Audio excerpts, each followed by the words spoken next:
सियावर रामचंद्र की सियावर रामचंद्र की जय सिया राम। उत्तर प्रदेश की राज्यपाल आनंदीबेन पटेल, राष्ट्रीय स्वयंसेवक संघ के परम पूजनीय सरसंघ चालक डॉक्टर मोहन भागवत जी, उत्तर प्रदेश के मुख्यमंत्री योगी आदित्यनाथ जी, श्री राम जन्मभूमि तीर्थ क्षेत्र ट्रस्ट के अध्यक्ष पूज्य महंत नृत्य गोपाल दास जी, पूज्य संत समाज,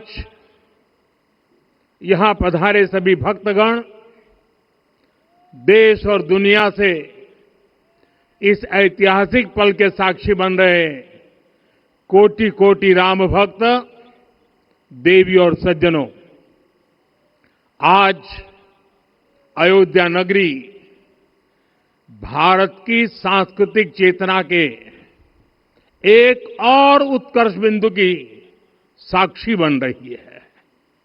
आज संपूर्ण भारत, संपूर्ण विश्व राममय है।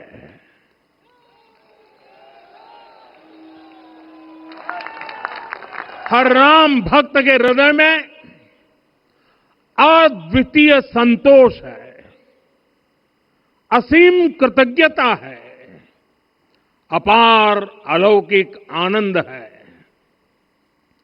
सदियों के घाव भर रहे हैं, सदियों की वेदना आज विराम पा रही है, सदियों का संकल्प आज सिद्धि को प्राप्त हो रहा है। आज उस यज्ञ की पूर्णाहुति है जिसकी अग्नि 500 वर्ष तक प्रज्वलित रही, जो यज्ञ एक पल भी आस्था से डिगा नहीं, एक पल भी विश्वास से टूटा नहीं। आज भगवान श्री राम के गर्भगृह की अनंत ऊर्जा, श्री राम परिवार का दिव्य प्रताप इस धर्म ध्वजा के रूप में इस दिव्यतम भव्यतम मंदिर में प्रतिष्ठापित हुआ है। और साथियों, ये धर्म ध्वजा केवल एक ध्वजा नहीं, ये भारतीय सभ्यता के पुनर्जागरण का ध्वज है। इसका भगवा रंग, इस पर रचित सूर्य वंश की ख्याति, वर्णित ओम शब्द और अंकित कोविदार वृक्ष राम राज्य की कीर्ति को प्रतिरूपित करता है। ये ध्वज संकल्प है, ये ध्वज सफलता है, ये ध्वज संघर्ष से सृजन की गाथा है, ये ध्वज सदियों से चले आ रहे स्वप्नों का साकार स्वरूप है। ये ध्वज संतों की साधना और समाज की सहभागिता की सार्थक परिणति है। साथियों, आने वाली सदियों और सहस्त्र शताब्दियों तक ये धर्म ध्वज प्रभु राम के आदर्शों और सिद्धांतों का उद्घोष करेगा। ये धर्म ध्वज आह्वान करेगा, सत्यमेव जयते नानृतम, यानी जीत सत्य की ही होती है, असत्य की नहीं। ये धर्म ध्वज उद्घोष करेगा, सत्यम एक पदम, ब्रह्म सत्य धर्म प्रतिष्ठित, अर्थात सत्य ही ब्रह्म का स्वरूप है, सत्य में ही धर्म स्थापित है। ये धर्म ध्वज प्रेरणा बनेगा, प्राण जाए पर वचन न जाहि, अर्थात जो कहा जाए वही किया जाए। ये धर्म ध्वज संदेश देगा, कर्म प्रधान विश्व रची राखा, अर्थात विश्व में कर्म और कर्तव्य की प्रधानता हो। ये धर्म ध्वज कामना करेगा, बैर न विग्रह आस न त्रासा, सुखमय ताही सदा सब आशा, यानी भेदभाव, पीड़ा, परेशानी से मुक्ति, समाज में शांति और सुख हो। ये धर्म ध्वज हमें संकल्पित करेगा, नहीं दरिद्र कोऊ दुखी न दीना, यानी हम ऐसा समाज बनाएं जहां गरीबी न हो, कोई दुखी या लाचार न हो। साथियों, हमारे ग्रंथों में कहा गया है, आरोपितम ध्वजम दृष्ट्वा, ये अभिनंदनित धार्मिकाः ते अपि सर्वे प्रमुच्यते महापातक कोटि भी, यानी जो लोग किसी कारण मंदिर नहीं आ पाते और दूर से मंदिर के ध्वज को प्रणाम कर लेते हैं, उन्हें भी उतना ही पुण्य मिल जाता है। साथियों, ये धर्म ध्वज भी इस मंदिर के ध्येय का प्रतीक है। ये ध्वज दूर से ही राम लला की जन्मभूमि के दर्शन कराएगा और युगों युगों तक प्रभु श्री राम के आदेशों और प्रेरणाओं को मानव मात्र तक पहुंचाएगा। साथियों, मैं संपूर्ण विश्व के करोड़ों राम भक्तों को इस अविस्मरणीय क्षण की, इस अद्वितीय अवसर की हार्दिक शुभकामनाएं देता हूं। मैं आज उन सभी भक्तों को भी प्रणाम करता हूं, हर उस दानवीर का भी आभार व्यक्त करता हूं जिसने राम मंदिर निर्माण के लिए अपना सहयोग दिया।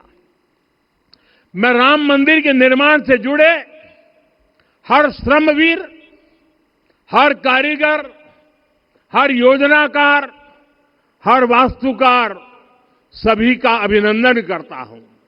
साथियों, अयोध्या वह भूमि है जहां आदर्श आचरण में बदलते हैं। यही वह नगरी है जहां श्री श्री राम ने अपना जीवन पथ शुरू किया था। इसी अयोध्या ने संसार को बताया कि एक व्यक्ति कैसे समाज की शक्ति से, उसके संस्कारों से पुरुषोत्तम बनता है।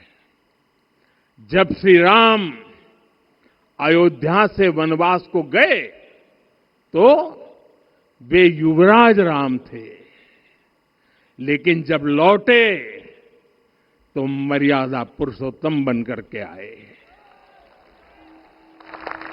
और उनके मर्यादा पुरुषोत्तम बनने में महर्षि वशिष्ठ का ज्ञान, महर्षि विश्वामित्र की दीक्षा, महर्षि अगस्त्य का मार्गदर्शन, निषाद राज की मित्रता, मां शबरी की ममता, भक्त हनुमान का समर्पण, इन सब की अनगिनत ऐसे लोगों की महत्वपूर्ण भूमिका रही है। साथियों, विकसित भारत बनाने के लिए भी समाज की इसी सामूहिक शक्ति की आवश्यकता है। मुझे बहुत खुशी है कि राम मंदिर का दिव्य प्रांगण भारत के सामूहिक सामर्थ्य की भी चेतना स्थली बन रहा है। यहां 7 मंदिर बने हैं। यहां माता शबरी का मंदिर बना है, जो जनजातीय समाज के प्रेम भाव और आतिथ्य परंपरा की प्रतिमूर्ति है। यहां निषादराज का मंदिर बना है। ये उस मित्रता का साक्षी है जो साधन नहीं, साध्य को, उसकी भावना को पूजती है। यहां एक ही स्थान पर माता अहिल्या है, महर्षि वाल्मीकि है, महर्षि वशिष्ठ है, महर्षि विश्वामित्र है, महर्षि अगस्त्य है और संत तुलसीदास है। रामलला के साथ साथ इन सभी ऋषियों के दर्शन भी यहीं पर होते हैं। यहां जटायु जी और गिलहरी की मूर्तियां भी हैं, जो बड़े संकल्पों की सिद्धि के लिए हर छोटे से छोटे प्रयास के महत्व को दिखाती है। मैं आज हर देशवासी से कहूंगा कि वो जब भी राम मंदिर आए तो सप्त मंदिर के दर्शन भी अवश्य करें। ये मंदिर हमारी आस्था के साथ साथ मित्रता, कर्तव्य और सामाजिक सद्भाव के मूल्यों को भी शक्ति देते हैं। साथियों, हम सब जानते हैं, हमारे राम भेद से नहीं, भाव से जुड़ते हैं। उनके लिए व्यक्ति का कुल नहीं, उसकी भक्ति महत्वपूर्ण है। उन्हें वंश नहीं, मूल्य प्रिय है। उन्हें शक्ति नहीं, सहयोग महान लगता है। आज हम भी उसी भावना से आगे बढ़ रहे हैं। पिछले 11 वर्षों में महिला, दलित, पिछड़े, अति पिछड़े, आदिवासी, वंचित, किसान, श्रमिक, युवा, हर वर्ग को विकास के केंद्र में रखा गया है। जब देश का हर व्यक्ति, हर वर्ग, हर क्षेत्र सशक्त होगा, तब संकल्प की सिद्धि में सबका प्रयास लगेगा और सबके प्रयास से ही 2047 जब देश आजादी के 100 साल मनाएगा, हमें 2047 तक विकसित भारत का निर्माण करना ही होगा। साथियों, रामलला की प्राण प्रतिष्ठा के ऐतिहासिक अवसर पर मैंने राम से राष्ट्र के संकल्प की चर्चा की थी। मैंने कहा था कि हमें आने वाले 1000 वर्षों के लिए भारत की नींव मजबूत करनी है। हमें याद रखना है, जो सिर्फ वर्तमान का सोचते हैं, वो आने वाली पीढ़ियों के साथ अन्याय करते हैं। हमें वर्तमान के साथ साथ भावी पीढ़ियों के बारे में भी सोचना है, क्योंकि हम जब नहीं थे, ये देश तब भी था। जब हम नहीं रहेंगे, ये देश तब भी रहेगा। हम एक जीवंत समाज है। हमें दूरदृष्टि के साथ ही काम करना होगा। हमें आने वाले दशकों, आने वाली सदियों को ध्यान में रखना ही होगा। और साथियों, इसके लिए भी हमें प्रभु राम से सीखना होगा। हमें उनके व्यक्तित्व को समझना होगा। हमें उनके व्यवहार को आत्मसात करना होगा।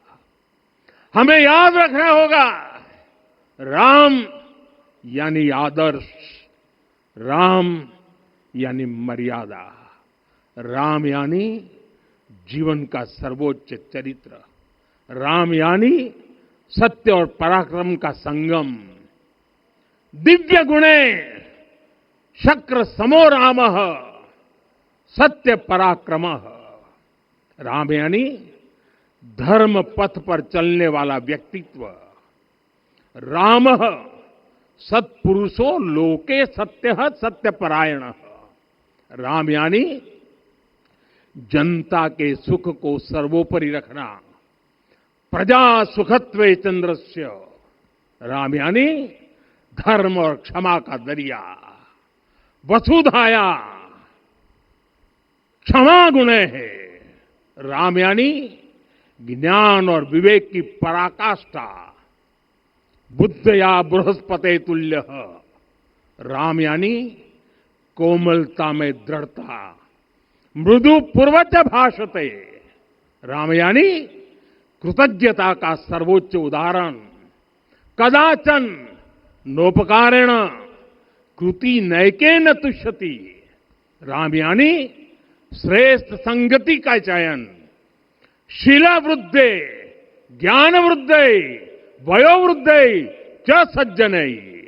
राम यानी विनम्रता में महाबल। वीर्यवान च वीर्येण महता स्वेन विस्मितः।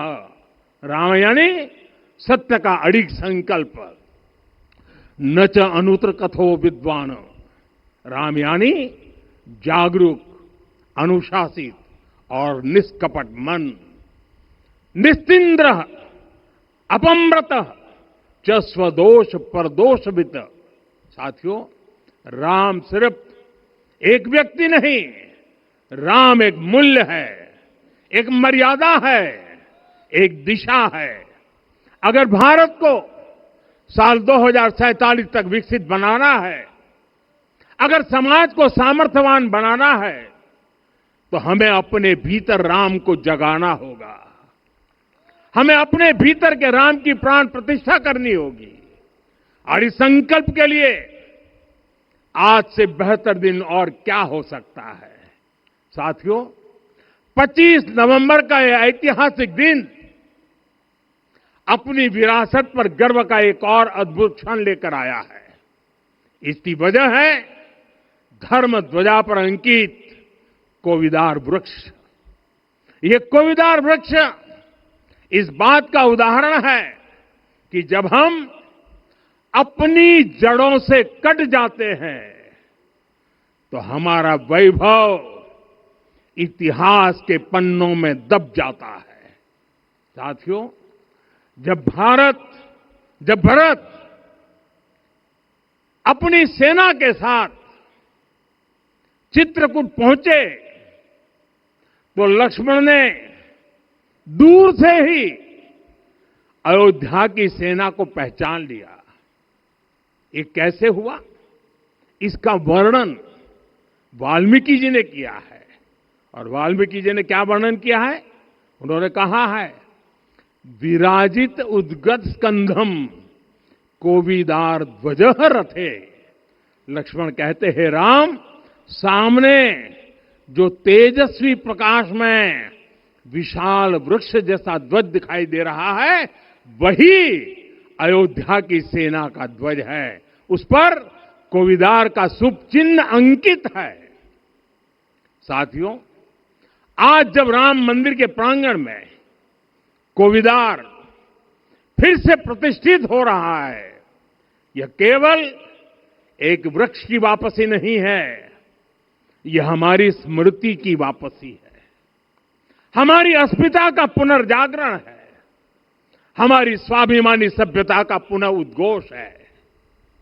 कोविदार वृक्ष हमें याद दिलाता है कि जब हम अपनी पहचान भूलते हैं तो हम स्वयं को खो देते हैं, और जब पहचान लौटती है तो राष्ट्र का आत्मविश्वास भी लौट आता है। और इसलिए मैं कहता हूं, देश को आगे बढ़ना है तो अपनी विरासत पर गर्व करना होगा। साथियों, अपनी विरासत पर गर्व के साथ साथ एक और बात भी महत्वपूर्ण है, और वो है गुलामी की मानसिकता से पूरी तरह मुक्ति। आज से 190 साल पहले 190 साल पहले साल 1835 में 1835 में मैकाले नाम के एक अंग्रेज ने भारत को अपनी जड़ों से उखाड़ने के बीज बोए थे। मैकाले ने भारत में मानसिक गुलामी की नींव रखी थी। 10 साल बाद यानी 2035 में उस अपवित्र घटना को 200 वर्ष पूरे हो रहे हैं। कुछ दिन पहले मैंने एक कार्यक्रम में आग्रह किया था कि हमें आने वाले 10 वर्षों तक उस 10 वर्षों का लक्ष्य लेकर चलना है कि भारत को गुलामी की मानसिकता से मुक्त करके रहेंगे। साथियों, सबसे बड़ा दुर्भाग्य यह है कि मैकाले ने जो कुछ सोचा था उसका प्रभाव कहीं व्यापक हुआ। हमें आजादी मिली, लेकिन हीन भावना से मुक्ति नहीं मिली। हमारे यहां एक विकार आ गया कि विदेश की हर चीज, हर व्यवस्था अच्छी है और जो हमारी अपनी चीजें हैं उनमें खोट ही खोट है। साथियों, गुलामी की यही मानसिकता है जिसने लगातार यह स्थापित किया। हमने विदेशों से लोकतंत्र लिया। कहा गया कि हमारा संविधान भी विदेश से प्रेरित है, जबकि सच ये है कि भारत लोकतंत्र की जननी है, मदर ऑफ डेमोक्रेसी है। लोकतंत्र हमारे डीएनए में है। साथियों, अगर आप तमिलनाडु जाएंगे तो तमिलनाडु के उत्तरी हिस्से में उत्तीरमेरूर गांव है। वहां हजारों वर्ष पहले का एक शिलालेख है। उसमें बताया गया है कि उस कालखंड में भी कैसे लोकतांत्रिक तरीके से शासन व्यवस्था चलती थी, लोग कैसे सरकार चुनते थे। लेकिन हमारे यहां तो मैग्ना कार्टा की प्रशंसा का ही चलन रहा। हमारे यहां भगवान बसवन्ना, उनके अनुभव मंटपा की जानकारी भी सीमित रखी गई। अनुभव मंटपा यानी जहां सामाजिक, धार्मिक और आर्थिक विषयों पर सार्वजनिक बहस होती थी, जहां सामूहिक सहमति से निर्णय लिए जाते थे। लेकिन गुलामी की मानसिकता के कारण इस भारत की कितनी ही पीढ़ियों को इस जानकारी से भी वंचित रखा गया। साथियों, हमारी व्यवस्था के हर कोने में गुलामी की इस मानसिकता ने डेरा डाला हुआ था। अब याद करिए, भारतीय नौसेना का ध्वज सदियों तक उस ध्वज पर ऐसे प्रतीक बने रहे जिनका हमारी सभ्यता, हमारी शक्ति, हमारी विरासत से कोई संबंध नहीं था। अब हमने नौसेना के ध्वज से गुलामी के हर प्रतीक को हटाया है। हमने छत्रपति शिवाजी महाराज की विरासत को स्थापित किया है। और ये सिर्फ एक डिजाइन में बदलाव नहीं हुआ, ये मानसिकता बदलने का क्षण था।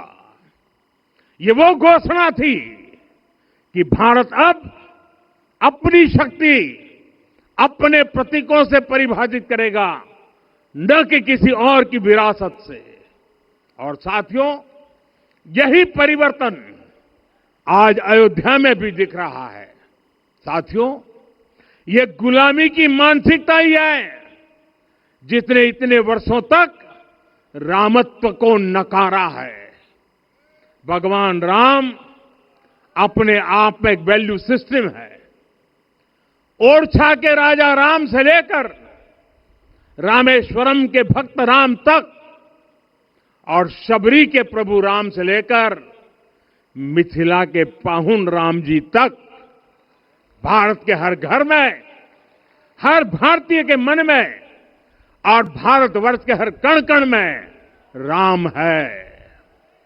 लेकिन गुलामी की मानसिकता इतनी हावी हो गई कि प्रभु राम को भी काल्पनिक घोषित किया जाने लगा। साथियों, अगर हम ठान ले अगले 10 साल में मानसिक गुलामी से पूरी तरह मुक्ति पा लेंगे और तब जाकर के ऐसी ज्वाला प्रज्वलित होगी, ऐसा आत्मविश्वास बढ़ेगा कि 2047 तक विकसित भारत का सपना पूरा होने से भारत को कोई रोक नहीं पाएगा। आने वाले 1000 वर्ष के लिए भारत की नींव तभी सशक्त होगी जब मैकाले की गुलामी के प्रोजेक्ट को हम अगले 10 साल में पूरी तरह ध्वस्त करके दिखा देंगे। साथियों, अयोध्या धाम में रामलला का मंदिर परिसर भव्य से भव्यतम हो रहा है और साथ ही अयोध्या को संवारने का काम लगातार जारी है। आज अयोध्या फिर से वह नगरी बन रही है जो दुनिया के लिए उदाहरण बनेगी। त्रेता युग की अयोध्या ने मानवता को नीति दी। 21वीं सदी की अयोध्या मानवता को विकास का नया मॉडल दे रही है। तब अयोध्या मर्यादा का केंद्र थी, अब अयोध्या विकसित भारत का मेरुदंड बनकर उभर रही है। साथियों, भविष्य की अयोध्या में पौराणिकता और नूतनता का संगम होगा। सरयू जी की अमृत धारा और विकास की धारा एक साथ बहेगी। यहां आध्यात्म और आर्टिफिशियल इंटेलिजेंस दोनों का तालमेल दिखेगा। राम पथ, भक्ति पथ और जन्मभूमि पथ से नई अयोध्या के दर्शन होते हैं। अयोध्या में भव्य एयरपोर्ट है। अयोध्या में आज शानदार रेलवे स्टेशन है। वंदे भारत और अमृत भारत एक्सप्रेस जैसी ट्रेनें अयोध्या को बाकी देश से जोड़ रही हैं। अयोध्या वासियों को सुविधाएं मिले, उनके जीवन में समृद्धि आए, इसके लिए निरंतर काम चल रहा है। साथियों, जब से प्राण प्रतिष्ठा हुई है तब से लेकर आज तक करीब करीब 45 करोड़ श्रद्धालु यहां दर्शन के लिए आ चुके हैं। ये वो पवित्र भूमि है जहां 45 करोड़ लोगों के चरण रज पड़े हैं और इससे अयोध्या और आसपास के लोगों की आय में आर्थिक परिवर्तन आया है, वृद्धि हुई है। कभी अयोध्या विकास के पैमानों में बहुत पीछे थी, आज अयोध्या नगरी यूपी के अग्रणी शहरों में से एक बन रही है। साथियों, 21वीं सदी का आने वाला समय बहुत महत्वपूर्ण है। आजादी के बाद के 70 साल में भारत विश्व की 11वीं सबसे बड़ी अर्थव्यवस्था बना। 70 साल में 11वीं।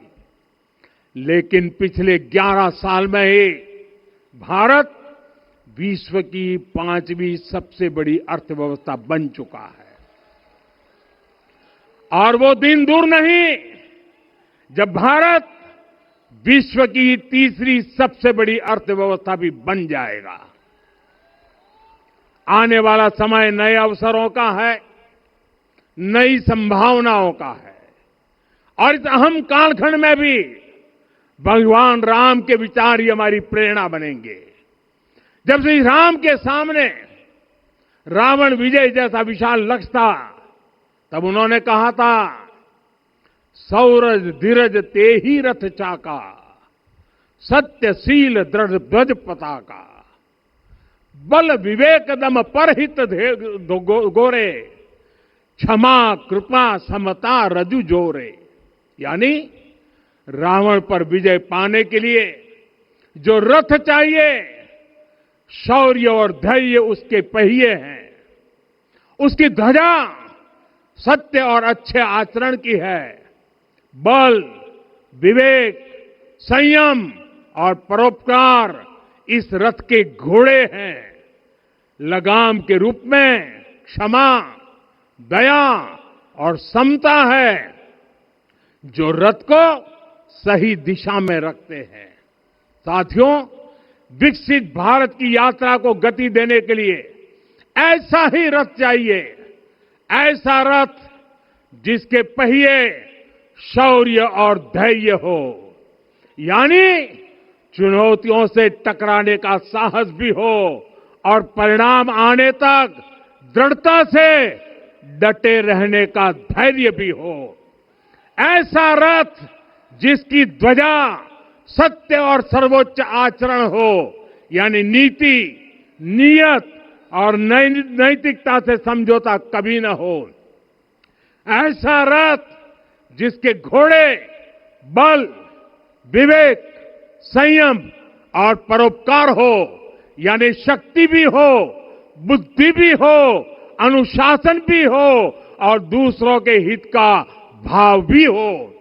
ऐसा रथ जिसकी लगाम क्षमा करुणा और संभाव हो, यानी जहां सफलता का अहंकार नहीं और असफलता में भी दूसरों के प्रति सम्मान बना रहे। और इसलिए मैं आदरपूर्वक कहता हूं, ये पल कंधे से कंधा मिलाने का है, ये पल गति बढ़ाने का है। हमें वो भारत बनाना है जो राम राज्य से प्रेरित हो, और ये तभी संभव है जब स्वयं हित से पहले देश हित होगा, जब राष्ट्र हित सर्वोपरि रहेगा। एक बार फिर आप सभी को बहुत बहुत शुभकामनाएं देता हूं। जय सिया राम, जय सिया राम, जय सिया राम।